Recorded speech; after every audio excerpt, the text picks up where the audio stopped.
اللهم صل علی محمد و آل محمد برائے خوشنودی فاطمہ زہرا بلند ترین صلوات اللهم صل علی محمد و آل محمد برائے صحت و سلامتی امام زمانہ بلند ترین صلوات اللهم صل علی محمد و آل محمد اعوذ باللہ من الشیطان اللعین الرجیم بسم اللہ الرحمن الرحیم الحمدللہ رب العالمین الصلاۃ والسلام علی اشرف الانبیاء والمرسلین سیدنا و نبینا و شفیع ذنوبنا و طبیب قلوبنا مولانا و مولا الثقلین جد الحسن والحسین بالقاسم محمد اللهم صل علی محمد و آل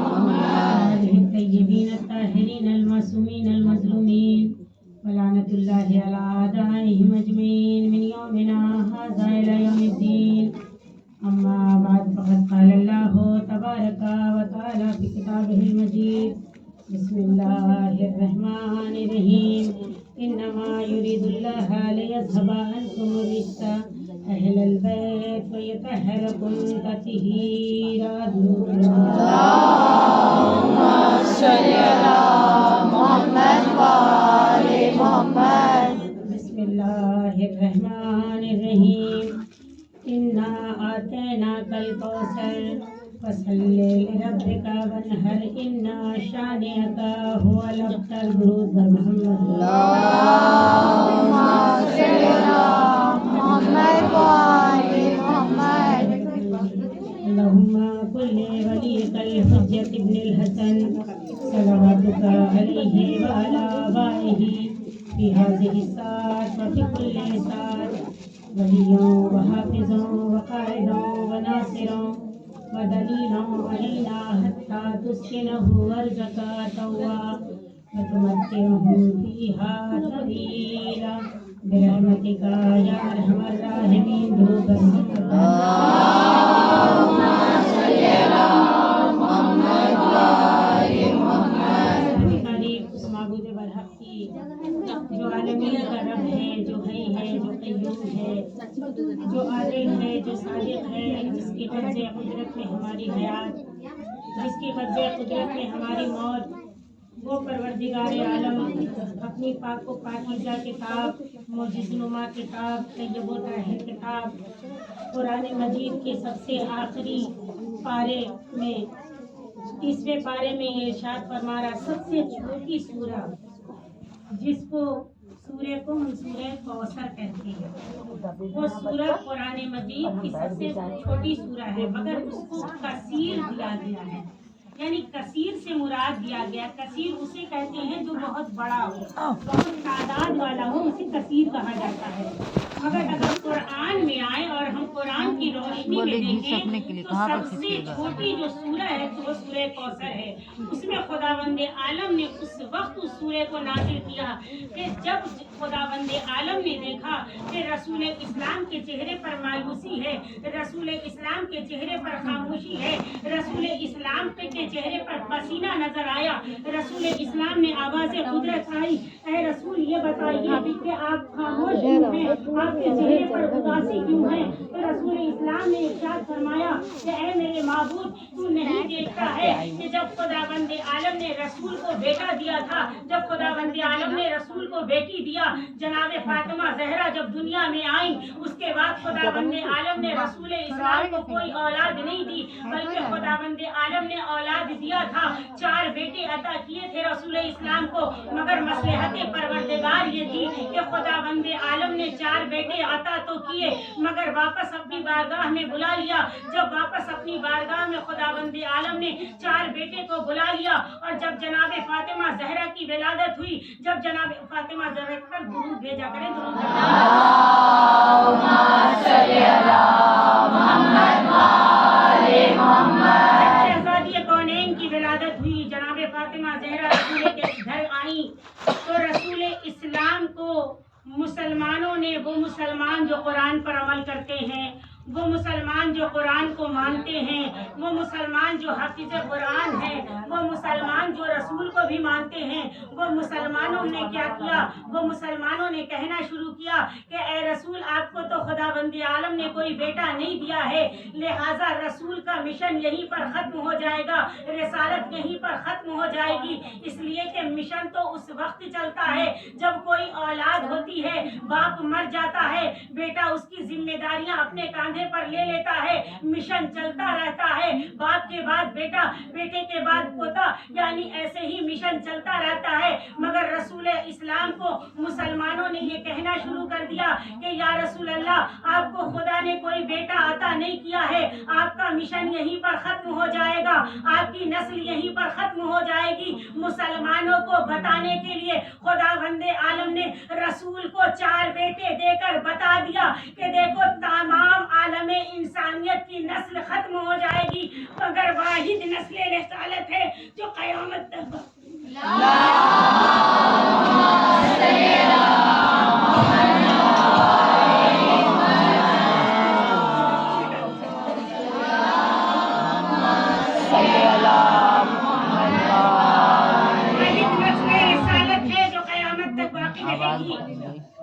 اور آج اگر ہم دیکھیں کہ اگر کوئی باقی ہے تو وہ کون ہے؟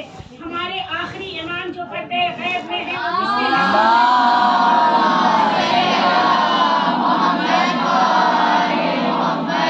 ہمارے آخری امام جو پردے غیب میں ہے وہ کس کے نسل سے ہیں؟ وہ رسول کے نسل سے ہیں، وہ فاطمہ کے نسل سے ہیں۔ کہ جب ہم ظہور کی دعا کرتے ہیں تو کہتے ہیں پروردگارا فاطمہ کے آخری بیٹے کو یوسف زہرا کو پردے غیب سے بھیج دے، یعنی اس بات کی دلیل یہ ہے کہ قیامت تک نسل فاطمہ سلامت ہے۔ اب رسول کو مسلمانوں نے تانا دینا شروع کیا اور کہنا شروع کر دیا کہ یا رسول اللہ آپ کی نسل کیسے چلے گی؟ آپ کو خداوند عالم نے بیٹا نہیں دیا ہے۔ رسول اسلام خاموش رہنے لگے۔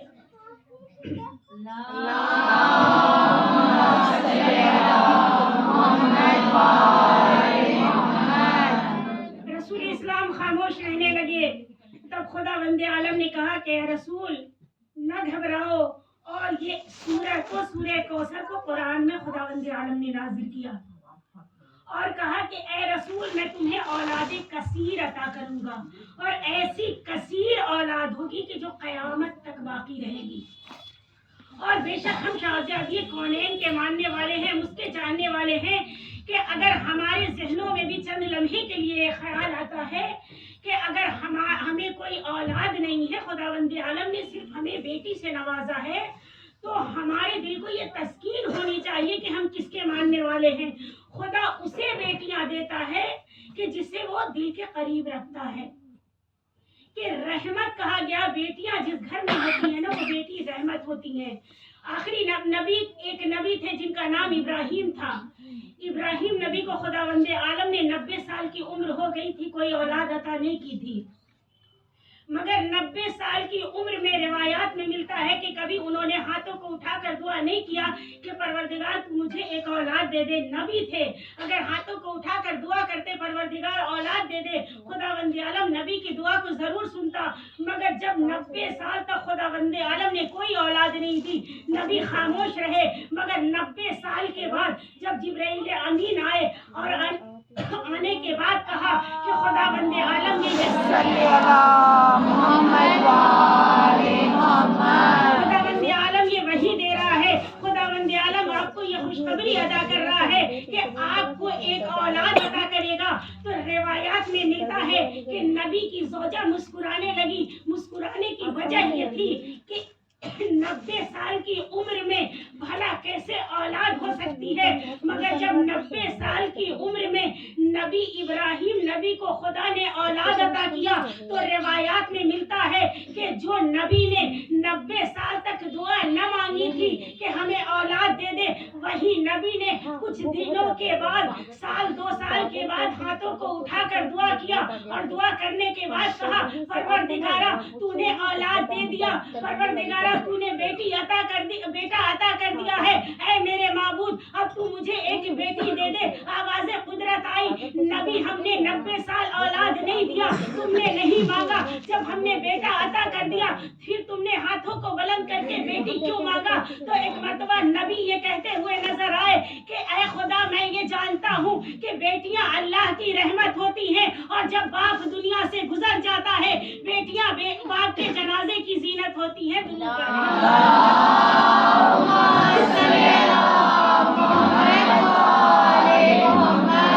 جب باپ یا ماں دنیا سے گزر جاتا ہے تو بیٹیاں جنازے کی زینت ہوتی ہیں۔ بے شک جو بیٹیاں ہوتی ہیں نا، رسول اسلام نے یوں ہی نہیں کہہ دیا کہ ام ابیہا فاطمہ میری ماں ہے۔ تاریخ اسلام کی 3 بیٹیاں ہیں جن کو لقب باپ نے دیا ہے۔ وہ کون سا لقب ہے؟ ام ابیہا جناب فاطمہ کو لقب دیا کہ فاطمہ میری ماں ہے۔ رسول اسلام نے کہا وہ رسول جو اللہ کے حبیب ہے۔ اور دوسرا لقب جناب زینب کو مولا کائنات نے دیا، جو پوری کائنات کی زینت ہے۔ ساری دنیا جانتی ہے کہ پوری کائنات کی زینت مولا کائنات ہے، مگر وہ علی اپنی بیٹی کو کہہ رہا ہے زینب۔ زینب کے معنی ہوتا ہے باپ کی زینت۔ تیسری تاریخ اسلام کی بیٹی ہے جس کو 4 برس کی بچی، جس کا نام سکینہ۔ سکینہ کے معنی کیا ہوتا ہے؟ سکون۔ تو امام نے سکون نام رکھا تھا اپنی بیٹی کا۔ یعنی تاریخ اگر اٹھا کر دیکھا جائے تو تاریخ اسلام میں ہم یہ کہتے ہیں کہ ہم نے اپنے بیٹیوں کی پرورش بہت اچھی کی ہے۔ تاریخ اسلام میں ابھی کا معاشرہ یہ ہے کہ جو بہترین بیٹیوں کی تربیت کرتا ہے، لوگ یہ کہتے ہیں کہ اس نے بہت اچھی بیٹیوں کی تربیت کی، اور ہونا بھی یہی چاہیے کہ ہم فاطمہ کی سیرت پر عمل کرتے ہیں، ہم فاطمہ کے دامن سے متمسک ہیں، ہم انما یرید اللہ لیذھب عنکم الرجس اہل البیت ویطہرکم تطہیرا کے مصداق ہیں۔ ہم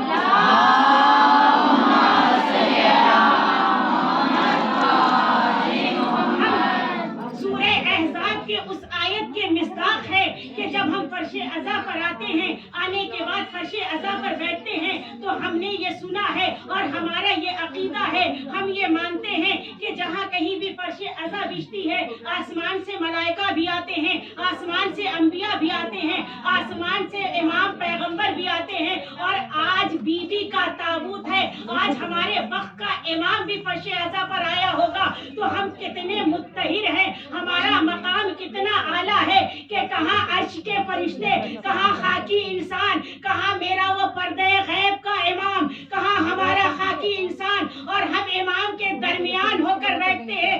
اسی لیے ہم کہتے ہیں کہ ہم اس سورہ احزاب کی آیت کا مجسمہ ہے۔ ہمیں اپنے آپ کو سمجھنا چاہیے کہ خدا نے ہمیں وہ بلند مقام عطا کیا ہے کہ جہاں انبیاء آتے ہیں وہاں پر ہم تشریف لاتے ہیں۔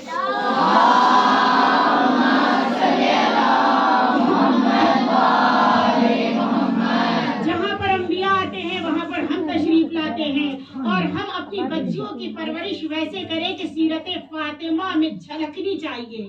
ہماری تربیت، ہمارا عمل ویسا ہونا چاہیے کہ ہم یہ زبان سے نہ کہیں کہ ہم فاطمہ کے چاہنے والے ہیں، بلکہ ہمارا عمل اور کردار بتا دے کہ یہ فاطمی ہے، ہمارا چلنے کا انداز بتا دے کہ یہ فاطمی ہے، ہمارا بولنے کا انداز بتا دے کہ یہ ہم فاطمی ہیں۔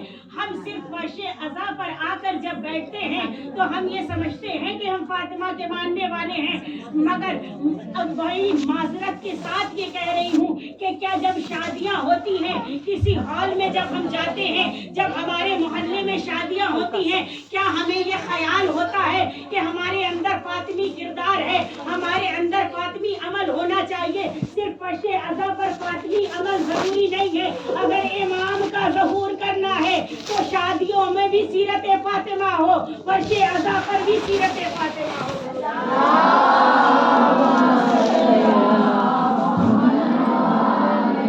سیرت فاطمہ ہمیں ایسی ہونی چاہیے کہ جب ہم چلے تو لوگ کہیں فاطمی کردار لے کر جا رہی ہے، جب ہم چلے چلے تو لوگ کہیں کہ یہ ہیں حسین کے چاہنے والے.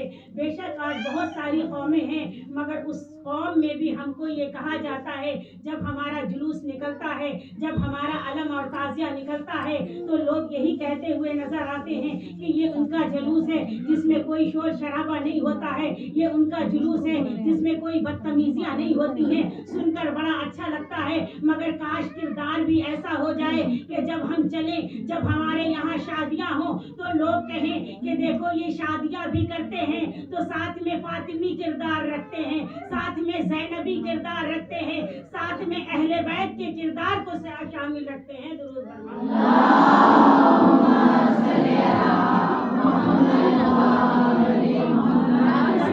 ایام فاطمیہ چل رہا ہے نا, مسلسل مجلسیں ہو رہی ہیں اور مسلسل ہمیں سیرت فاطمہ بتایا جا رہا ہے کہ سیرت فاطمہ کیا ہے اور عمل فاطمہ کیا ہے. جناب رسول خدا نے کیا ارشاد فرمایا تھا کہ ہماری بیٹی کے ساتھ جنت میں 3 قسم کی عورتیں ہوں گی. بہت ساری عورتوں کے بارے میں بتایا مگر 3 عورتوں کا جو تذکرہ کیا رسول اسلام نے وہ یہ کہا ہے کہ ایک عورت وہ ہوگی جو اپنے ہی مجمع میں اجنبی بن جائے. رسول اسلام کی حدیث ہے کہ میری بیٹی فاطمہ زہرا کے ساتھ جنت میں ایک عورت, ایک خاتون وہ ہوگی جو اپنے ہی مجمع میں اجنبی بن جائے. یہ کون سی بات رسول اسلام نے کہی ہے کہ اپنے ہی مجمع میں یا کہیں ہم شادیوں میں جائیں, جانے کے بعد یہ سارا مجمع میرے ساتھ ہو, اس میں اگر ہم اجنبی نظر آنے لگے تو رسول اسلام نے کہا جو اپنے ہی مجمع میں اجنبی بن جائے وہ میری بیٹی فاطمہ زہرا کے ساتھ جنت میں ہوگی. رسول اسلام سے ارشاد فرمایا گیا, رسول اسلام نے کہا آگے کا زمانہ وہ ہوگا جب بے حجابی زیادہ ہو جائے گی, بے پردگی زیادہ ہو جائے گی, لوگ محرم اور نامحرم کو بھول جائیں گے. اگر اس عورت میں, اس مجمع میں ایک عورت ایسی نظر آ جائے گی جو فل حجاب کیے ہوگی, آنکھوں کا پردہ, صرف آنکھوں کا پردہ بھی ہوگا, جسم کا پردہ بھی ہوگا, ہاتھ کا پردہ بھی ہوگا, لوگ اسے بار بار پلٹ پلٹ کر دیکھیں گے کہ یہ کون آ گئی ہے. ایسے ماحول میں جب اجنبی وہ اپنے مجمع میں وہ عورت ہو جائے گی وہ میری بیٹی فاطمہ زہرا کے ساتھ جنت میں ہوگی.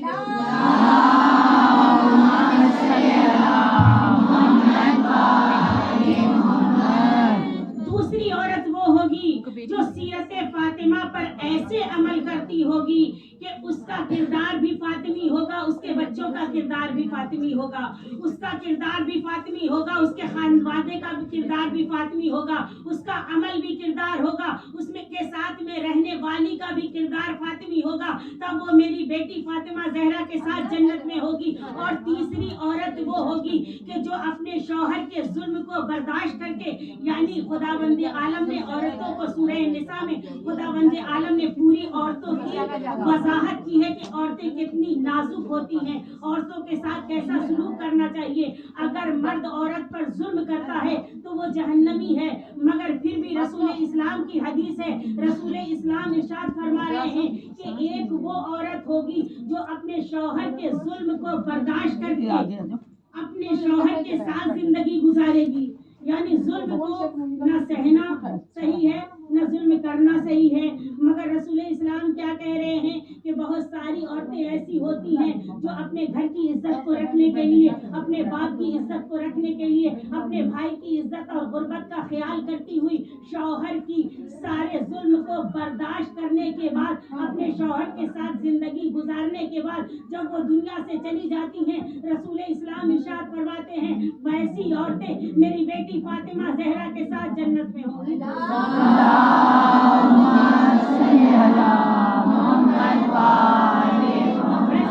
ہماری بیٹی کے ساتھ جنت میں ہوں گی. مگر پھر خداوند عالم کیا کہہ رہا ہے کہ عورتیں نازک ہیں. سورہ نساء میں خداوند عالم فرما رہا ہے کہ دیکھو عورتوں پر ظلم نہ کرو. خداوند عالم سورہ نساء میں ارشاد فرما رہا ہے, کہیں پر خداوند عالم نے ارشاد فرمایا کہ عورتیں وہ ہیں کہ اگر عورتوں کوئی ایسا کام کر جائے تو انہیں مارو. پھر کسی نے سوال کیا کہ یہ امام یہ کیسے ہو سکتا ہے, مولانا سے عالم دین سے ہم نے سوال کیا یہ کیسے ہو سکتا ہے. سورہ نساء میں یہ موجود آ رہا ہے کہ کہ اگر عورتیں کچھ کام ایسے ہیں جو کرنے پر آمادہ نہ ہو تو مارو، تو اس کی وضاحت یہ کی گئی کہ کچھ واجبات ایسا ہے کہ جو شوہر کہے اور اس کی بات کو نہ مانا تو شوہر کے مارنے سے مراد یہ نہیں ہے کہ تھپڑ چلا دیا، شوہر کے مارنے سے مراد یہ نہیں ہے کہ لوگوں کے سامنے بے عزت کر دیا، بلکہ قرآن میں وضاحت یہ ہو رہی ہے کہ مارو تو ایسے مارو کہ اس کے ہاتھوں پر نشان نہ آئے، اس کے ہاتھوں میں سرخی نہ آئے، اس کے ہاتھوں کو پتہ بھی نہیں چلے۔ تو یعنی خداوند عالم یہ کہہ رہا ہے کہ عورت ایک پھول ہے، اگر مارنا بھی ہے تو پھول کی چھڑی سے مارو۔ یعنی خداوند عالم نے عورتوں کو بتایا ہے کہ جو تم پر واجب ہے اگر شوہر حکم دے تو اس کو بجا لاؤ۔ پھر شوہر کو یہ کہہ رہا ہے کہ دیکھو مارو تو ایسا نہ سمجھنا کہ قرآن میں کہہ رہا ہے کہ مار دیا تو مار دیا، قرآن یہ کہہ رہا ہے کہ اگر تم نے ہاتھ پر مارا تو ہاتھ میں سرخی بھی نہ آنے پائے۔ درود بر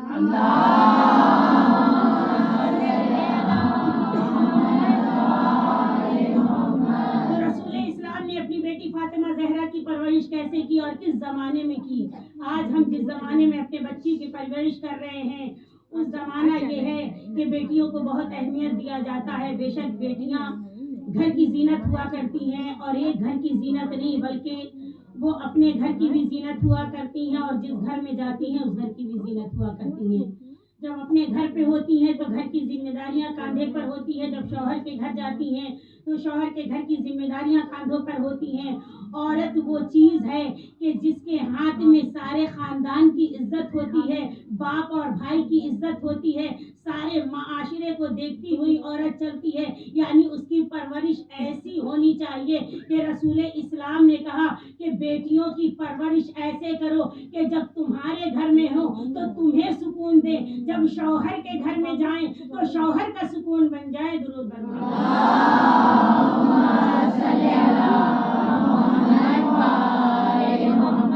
رسول اسلام نے اس وقت اپنی بیٹی فاطمہ زہرا کی پرورش کی اور اس وقت وہ مرتبہ بخشا کہ جس وقت کا عالم یہ تھا کہ جب بیٹیاں پیدا ہوتی تھی تو لوگ زندہ دفن کر دیتے تھے۔ کسی ماں یا باپ میں یہ صلاحیت ہے کہ کسی کو بچہ ہو، کسی کو ولادت ہو، بیٹی ہو اور اسے زندہ دفن کر دے؟ کسی کے کلیجے میں یہ طاقت ہوتی ہے؟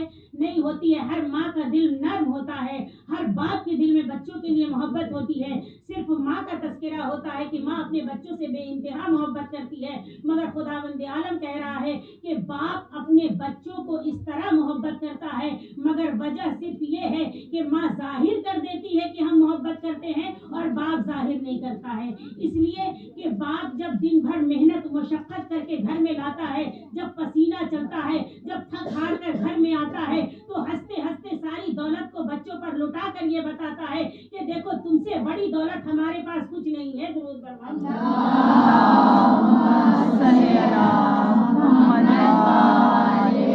مگر وہ بچے جو دنیا میں آئے، بچی دنیا میں آئے، اس وقت کا زمانہ یہ تھا، جہالت کا دور تھا کہ لوگ زندہ لبے گور بیٹیوں کو دفن کر دیا کرتے تھے۔ اور اس وقت کے دور میں رسول اسلام نے اپنی بیٹی کو کیا مرتبہ بخشا اور کس احترام سے اور کس منزلت سے جناب فاطمہ زہرا کی پرورش کی کہ روایتوں میں ملتا ہے کہ جب جناب فاطمہ زہرا کی ولادت ہوئی تھی تو رسول اسلام کے چہرے پر مسکراہٹ تھی، مسکراتے ہوئے بیٹی کو آغوش میں لیا۔ روایات بھی بتاتی ہے کہ جب بیٹیاں سامنے آئے نا تو بیٹیوں کے پیشانی کا بوسہ لیا کرو۔ تو رسول اسلام جب بیٹی کو آغوش میں لیے تو سب سے پہلے جناب فاطمہ زہرا کی پیشانی کا بوسہ لیا، اور بوسہ لینے کے بعد جناب فاطمہ زہرا کو سینے سے لگایا، اور سینے سے لگانے کے بعد کہا بیٹی فاطمہ تو میری قلب کی سکون ہے، اے میری فاطمہ، فاطمہ تو بزت و منی، فاطمہ تو میرا ٹکڑا ہے۔ یعنی رسول اسلام نے یہ بتایا کہ یہ میری بیٹی فاطمہ صرف فاطمہ نہیں ہے بلکہ رسالت کا ٹکڑا ہے۔ درود بر محمد۔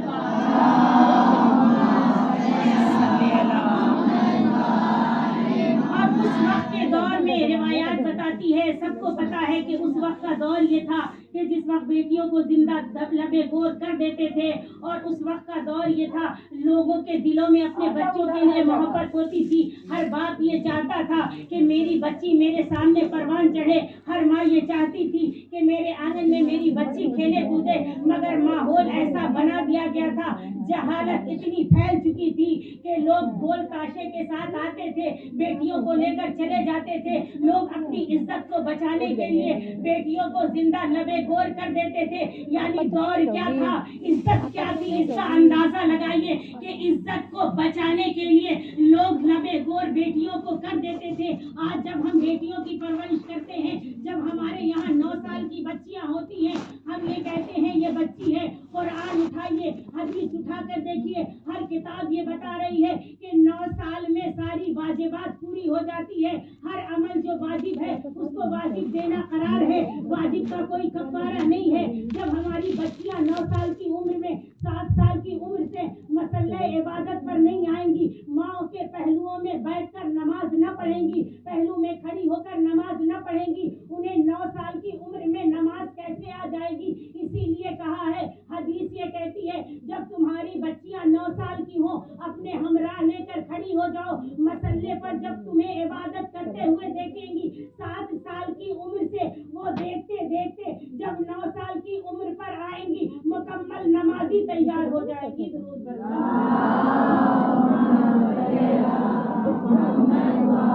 مکمل نمازی تیار ہو جائیں گی۔ مگر ہمارے یہاں کیا ہے، ہم جب سینے بالغہ پہ آتے ہیں، جب ہمارا اتنا عشق ہو جاتا ہے کہ اب ہم دنیاوی مشغلات میں نہ رہیں، دنیاوی نمائش میں نہیں رہیں، تو ہمیں خدا یاد آتا ہے۔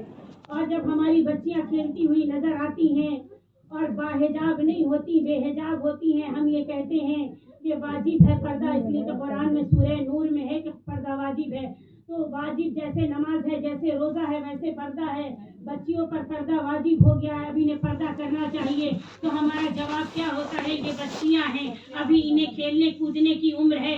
جب بچیوں پر واجبات ہو گئی اور وہ واجب نماز کو نہیں سمجھ رہی ہیں، واجب پردے کو نہیں سمجھ رہی ہیں، تو جب سنے بالغہ پہ آئیں گی، جب وہ ان کی عمر ہوگی کہ وہ پردہ کرتی تھیں، جب 9 سال کی عمر ہو گئی انہوں نے پردہ نہ کیا، تو ان کے ذہن میں یہ خیال آ جائے گا کہ 9 سال کی عمر سے تو واجب ہو گیا تھا، جب ہم نے واجب کو انجام نہ دیا تو ایسے ہی ان کو واجبات کو چھوڑنے کی عادت پڑ جائے گی، ایسے ہی وہ بے نمازی ہو جائیں گی، ایسے ہی وہ بے پردہ ہو جائیں گی۔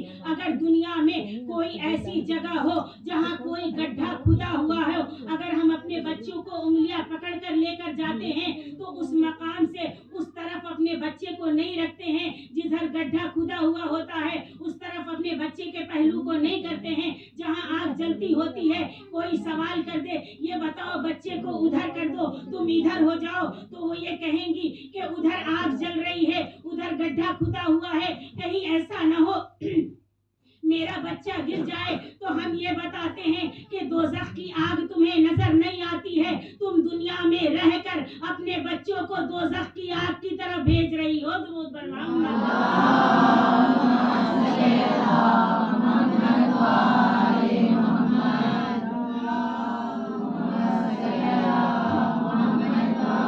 دنیا میں رہ کر اپنے بچوں کو دوزخ کی آگ کی طرف بھیج رہی ہو۔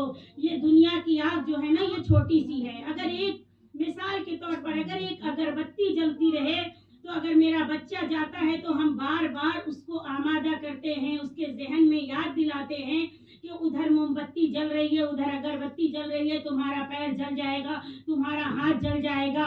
اگر ہم بچوں کو آمادہ نہیں کرتے ہیں کہ ہمارے بچے واجبات میں داخل ہو گئے ہیں، اب ان کا پردہ کرنا واجب ہے، ان کا حجاب لگانا واجب ہے، تو ہم بھی گنہگار ہیں، اس لیے کہ پرورش میں ہمارے بھی کمی ہے کہ ہمارے بچے متقی نہ بن سکے، ہمارے بچے نمازی نہ بن سکے۔ خدا بند عالم نے ماں کو اسی لیے تو بنایا ہے کہ ایک ماں وہ ہوتی ہے جو اپنے پورے گھر کو جنت بنا دیتی ہے۔ درود بر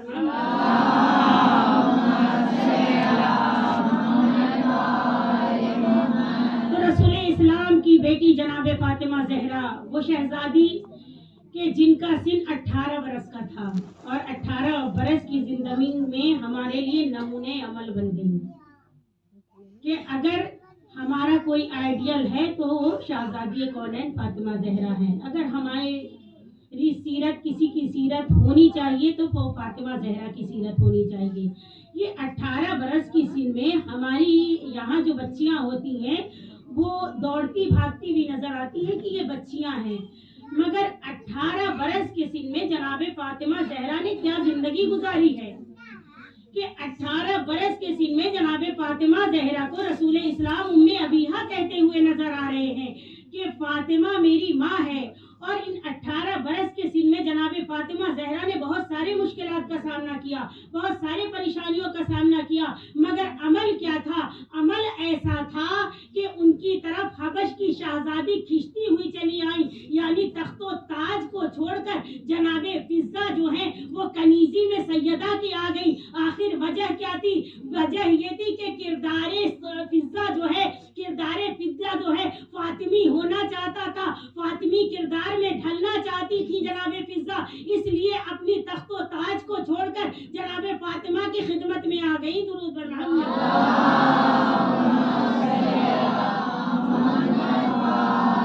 تو عمل جناب فاطمہ زہرا یہ تھا کہ خود چکیاں پیستی تھی، خود اپنے ہاتھوں سے اپنے بچوں کو تیار کرتی تھی. جناب فاطمہ زہرا نے اپنے بچوں کے لیے لباس بھی سلے تھے. مگر جب جناب فضہ جو ہے وہ جناب فاطمہ زہرا کی خدمت میں آئی تو ہمارے یہاں جو کنیزیں ہوتی ہیں، جب ہم کنیزیں رکھتے ہیں تو ہمارا عمل کیا ہوتا ہے؟ کردار فاطمہ میں ہمیں اپنے کردار کو ڈھالنا ہے. ہمارا عمل کیا ہوتا ہے کہ اگر ہم کوئی کنیز رکھتے ہیں تو ہمارے ذہن میں یہ خیال ہوتا ہے کہ ہم نے اس کو رکھا ہی اس لیے ہے کہ یہ میرے گھر کے سارے کام کو انجام دے، خصوصاً وہ کام کو انجام دے جو کام کرنے سے ہماری اسکن خراب ہو جائے گی، جو کام کرنے سے ہمیں جاڑے کے دن میں ٹھنڈ لگ جائے گا، جو کام کرنے سے ہمارے اوپر گرد و غبار پڑ جائے گی، وہ سارے کام جو ہے ہم کنیزوں سے لیا کرتے ہیں. مگر جناب فاطمہ زہرا نے عمل کیا بتایا ہے؟ اگر گھر سے کوئی کنیز نکل رہی ہے جو کام کرنے والی ہو اور ہم اگر وہ کہے کہ میں جا رہی ہوں تو ہمارا ذہن اس وقت تک دوڑتا رہتا ہے کہ کہیں گھر کا کوئی کام باقی تو نہ رہ گیا ہے، اسے کروا لیا جائے. مگر جناب فاطمہ زہرا کا عمل کیا تھا؟ سیرت جناب فاطمہ زہرا کیا تھی کہ جناب فاطمہ زہرا کے گھر میں جناب فضہ خادمہ تھی، کنیز بن کر آئی تھی. مگر عمل یہ تھا جناب فاطمہ کا کہ ایک دن گھر کا کام خود کیا کرتی تھی اور ایک دن جناب فضہ سے کروایا کرتی تھی. جناب فضہ قریب آ کر کہتی تھی شہزادی میں ہوں، میں کر دوں گی. تو جناب فاطمہ جواب کیا دیتی تھی کہ انسان میں بھی ہوں، انسان تو بھی ہے. اے فضہ ایک دن ہم کر لیا کریں گے، ایک دن تم کر لیا کرو گی. یعنی جناب فاطمہ نے عمل کیا بتایا. اس کے بعد جب جناب فاطمہ زہرا کو گھر کے کاموں میں، جب عورتیں گھر کے کاموں میں، مجھے خدا بند عالم نے یوں ہی نہیں کہہ دیا کہ گھر میں بچوں کی پرورش کرنا عورت کی ذمہ داری ہے، گھر میں کھانا بنانا عورت کی ذمہ داری ہے، یعنی گھر کے سارے امور کو انجام دینا عورتوں کی ذمہ داری ہے. اس کے لیے ہمارے لیے بہترین نسخہ کیا دیا ہے خدا بند عالم نے؟ خدا بند عالم یہ کہہ رہا ہے کہ جب عورتیں اپنے گھر کے کاموں میں مشغول ہوا کرتی ہیں اس وقت ہم سے سب سے زیادہ نزدیک ہوا کرتی ہیں.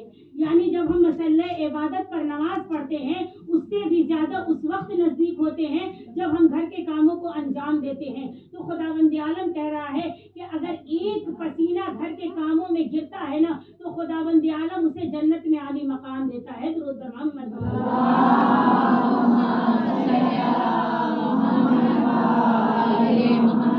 جب گھر کے کاموں میں تھک جاتی تھی تو جناب فاطمہ زہرا ایک دن اپنے بابا رسول خدا کے پاس آئی اور آنے کے بعد کہا یعنی جو ہم زندگی گزارتے ہیں ہمارے پاس جو عمل ہے وہ بہترین عمل ہے. ہم جب پریشانیوں میں گرفتار ہوتے ہیں تو ہم پریشانیوں میں آنے کے بعد عاجز ہو جاتے ہیں. کہتے ہیں پروردگار تو ہمیں پریشانیوں میں مبتلا کرتا ہے. خداوند عالم کیا کہہ رہا ہے؟ معصومین کی حدیث کیا ہے کہ دیکھو جب تم پریشانیوں میں گرفتار ہو جایا کرو تو تمہارے پاس نسخہ موجود ہے. تم عمل تو کرو، تم تلاوت قرآن تو کرو، تم جب بے چینی کے عالم میں ہو سورہ یاسین کی تلاوت تو کرو، تمہارے قلب کو سکون ملے گا. اگر تمہیں پریشانیاں گھیر لیں تو تم زیارت عاشورہ کو پڑھا کرو اور زیارت عاشورہ بہترین عمل ہے. کہ ہم نماز ظہر کے بعد زیارت عاشورہ کو پڑھیں. اگر ہم 40 دن زیارت عاشورہ پڑھتے ہیں اور پڑھنے کے بعد خداوند عالم کہہ رہا ہے، اماں کی حدیث ہے کہ وہ کوئی ایسی دعا نہیں ہے جو 40 دن زیارت عاشورہ کو پڑھنے کے بعد مانگی جائے اور میں قبول نہ کروں. تو زیارت عاشورہ ہمارے لیے بہترین عمل ہے کہ نماز ظہر کے بعد ہم زیارت عاشورہ پڑھیں. تسبیح جناب فاطمہ زہرا یہ بہترین عمل ہے. جب ہمارے درمیان کوئی پریشانی آ جائے، کوئی مصیبت میں ہم گرفتار ہو جائیں، ہم تسبیح شہزادی کونین پڑھیں. اور تسبیح فاطمہ زہرا پڑھنے کا یوں طریقہ نہیں ہونا چاہیے کہ ہم اتنا جلدی پڑھیں کہ لفظ سمجھ میں نہیں آئے، بلکہ اپنی پریشانیوں کو ذہن میں رکھیں. ذہن میں رکھنے کے بعد ایک ایک لفظ کو صاف زبان سے نکالیں. یعنی اللہ اکبر کہہ رہے ہیں تو اللہ اکبر صاف ہونا چاہیے. الحمدللہ کہہ رہے ہیں تو اس میں بھی صاف ہونا چاہیے. سبحان اللہ کہتے ہیں تو ہم بہت سارے ایسے ہوتے ہیں جو بڑی جلدی تسبیح کو پڑھ دیتے ہیں. جب رسول خدا کے پاس جناب فاطمہ زہرا آئیں اور آنے کے بعد کہا کہ بابا میں گھر کے کام جب کرتی ہوں میں تھک جاتی ہوں، بابا مجھے ایک کنیز چاہیے. تو رسول اسلام مسکرائے. مسکرانے کے بعد بیٹی کے چہرے کو دیکھا. چہرے کو دیکھنے کے بعد کہا، بیٹی فاطمہ تو یہ کہہ رہی ہے کہ بابا میں کاموں سے تھک جاتی ہوں، مجھے ایک کنیز چاہیے، میں اس سے بھی بہترین چیز تمہیں عطا کر دوں تو تو لے لے گی؟ کہا بابا وہ کون سی چیز ہے؟ جناب رسول خدا نے بیٹی کو بلایا. بلانے کے بعد پیشانی کا بوسہ لیا. بوسہ لینے کے بعد کہا، بیٹی فاطمہ جب تمہیں تھکن محسوس ہوا کرے، جب گھر کے کاموں میں مشغول رہا کرو، جب تھکن محسوس ہوا کرے تو تسبیح فاطمہ پڑھ لیا کرو، ساری تھکن دور ہو جائے گی.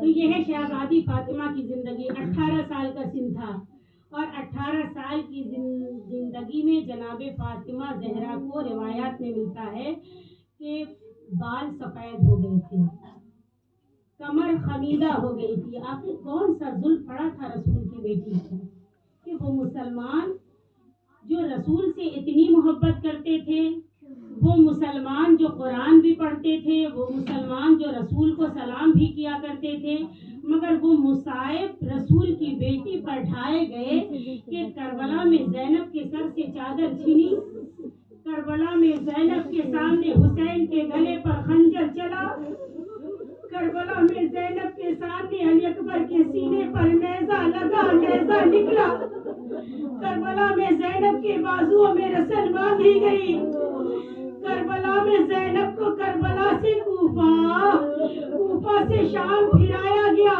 مگر زینب کے لبوں پر جملہ نہ آیا صبت علیہ مصائب الانہا. مگر عزادارو فاطمہ پر کیسی مصیبت پڑی، فاطمہ کے لبوں پر جملہ آ گیا صبت علیہ مصائب الانہا، صبت علیہ سن علیہا. اے بابا آپ کے بعد فاطمہ پر اتنی مصیبتیں ڈھائی گئی کہ اگر دن بھر پڑتی رات کی سیاہی میں تبدیل ہو جاتی. عزادارو رسول کی بیٹی کا جنازہ، اکلوتی بیٹی کا جنازہ شب کی تاریکی میں اٹھا. بچے کی غربت یہ تھی، بچے آستینے دبا کر روتے تھے. اللہ غربت سیدہ فاطمہ دنیا سے رخصت ہو گئی، بچے بے ماں کے ہو گئے، بچے تڑپ کر رو نہیں رہے. جب بچے روتے تھے علی آتے تھے کہتے تھے بچوں ذرا آہستہ رو، یہ بچوں تمہارے ماں کے قاتل نہ آ جائے.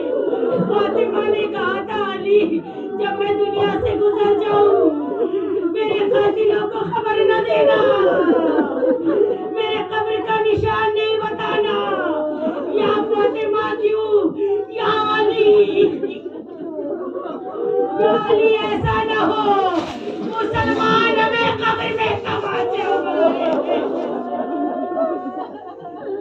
عزادارو بڑی قیامت کی تاریخ ہے، آج کی تاریخ وہ تاریخ ہے جس دن فاطمہ دنیا سے رخصت ہو گئی. عزادارو ماں کو بچے سے بہت محبت ہوتی ہے نا، جب ماں گھر سے جانے لگتی ہے بچوں کے کھانے کو تیار کر دیتی ہے، لباس کو تیار کر دیتی ہے، آتے وقت بچوں سے کہتی ہے دیکھو بچوں قریب نہ جانا گیس کے، ہاتھ جل جائے گا۔ فاطمہ دنیا سے رخصت ہو رہی ہے، جناب فاطمہ نے صبح نمودار ہوئی، کہیں فاطمہ نے بچوں کے لباس کو دھلا، کہیں کھانا بنایا، بچوں کو تیار کیا نہلا دھلا کر، بچے مسجد کی طرف گئے، جناب فاطمہ نے حسن و حسین کو بلایا، سینے سے لگایا، اے بچوں اے اماں سینے سے بار بار کیوں لگا رہی ہے، اے بیٹا اماں دنیا میں نہ ہوگی۔ جناب فاطمہ زہرا حجرے میں گئی، حجرے میں جانے کے بعد اسما سے کہتی ہے اسما جب تک میرے تسبیح و تحلیل کی آواز آئے سمجھنا فاطمہ زندہ ہے، جب آنا بند ہو جائے سمجھنا دنیا سے رخصت ہو گئی، مگر اے فضا جب میرے بچے آئے نا پہلے موت کی خبر نہ دینا،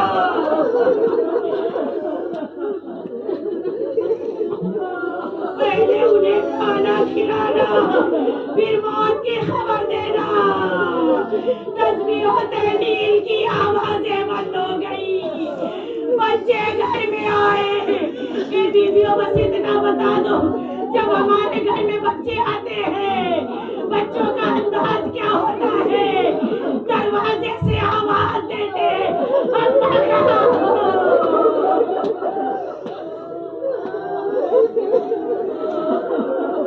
اماں کہاں ہو، حسن و حسین آئے آواز دینا شروع کیا، اماں کہاں ہو، اماں کہاں ہو، فضا آگے بڑھی، اے بچوں پہلے کھانا کھا لو پھر اماں سے مل لینا۔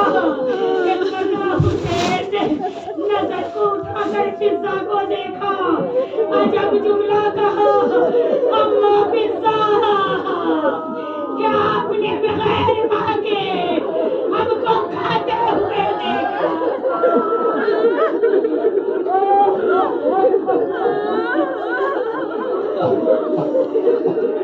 جب تک ماں زانوں پہ نہ بٹھاتی ہے حسین کھانا نہیں کھاتا، یہ کہتے کہتے بچے حجرے میں گئے، بچوں کی عادت ہوتی ہے ماں سوئی ہوتی ہے، بچے آواز دیتے ہیں اماں اٹھو، حسین نے آواز دیا اماں اٹھو، کوئی جواب نہیں آیا، بچے کا انداز ہوتا ہے تمہارا بچے بازو ہلاتے ہیں، بچوں نے بازوؤں کو ہلایا، اے اماں اٹھو، اے اماں حسین بھوکا ہے،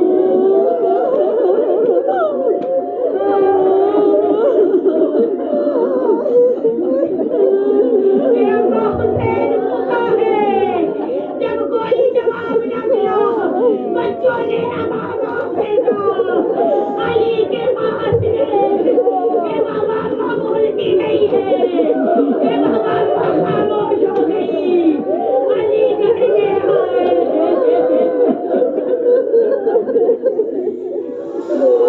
بیویوں سیدہ جس کے اوپر جلتا ہوا دروازہ گرا، شکم میں محسن شہید،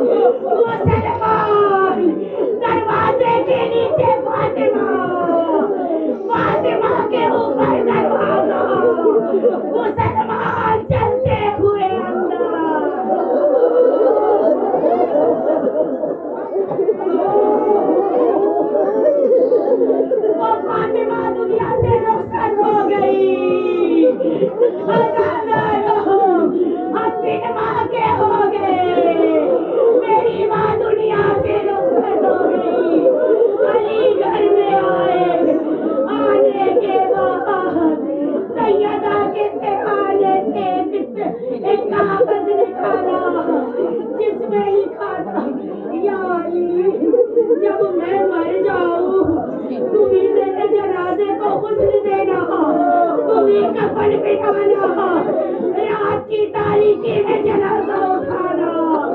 علی نے وصیت کے مطابق سیدہ کو غسل دیا، وہ علی جو خیبر کشا تھا، وہ علی جو مشکل کشا تھا، ایک مرتبہ غسل دیتے دیتے ایک چیخ آئی۔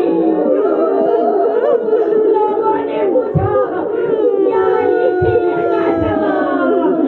علی نے سر کو پیٹ کر کہا سیدہ کی پسلیاں ٹوٹ گئی تھی، مگر رسول کی بیٹی نے کبھی ہم سے درد نہ بیان کیا۔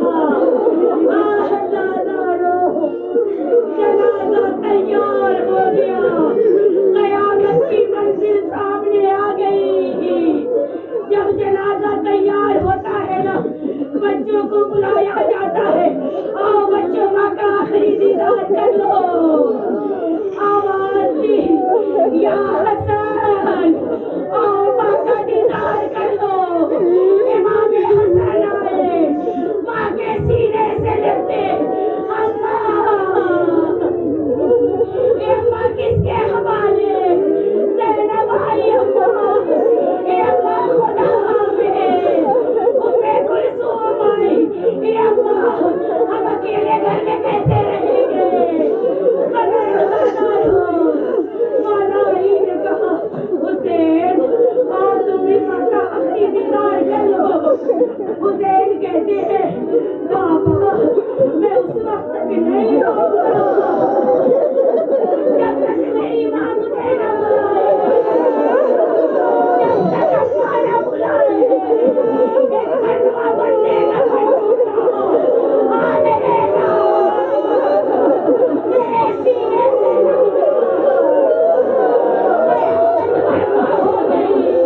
حسین ماں کے سینے سے سیدہ کا جنازہ دو ہاتھ برآمد ہوئے، یا علی میری امانت آزادہ۔ جب علی نے سیدہ کو دفن کر دیا، دفن کرنے کے بعد علی گھر میں آئے، آنے کے بعد مسلے کو بچھایا، نماز شروع کرنا چاہا، حصہ دوڑی ہوئی آئی، یا علی ابھی نماز نہ پڑھیے۔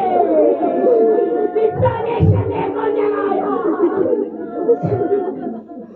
حصہ کہتی ہے یا علی میں نے گھر کا کونا کونا دیکھ لیا، وہ زینب خاک پر پڑی ہے، کلثوم خاک پر ہے، وہ حسین تکیے پہ سر رکھے دنیا کر رہا ہے، مگر یا علی حسین نظر نہیں آتا۔ ایک مرتبہ علی نے فاطمہ کی قبر پر گئے، جانے کے بعد دیکھا حسین ماں کی قبر میں، اماں حسین غریب ہے، اے اماں تنہائی ہے، اے اماں بچے بن ماں کے کیسے رہیں، اے اماں کون لوریاں سنائے گا، کون راتوں کو اٹھ کر ہمیں پانی پلائے گا۔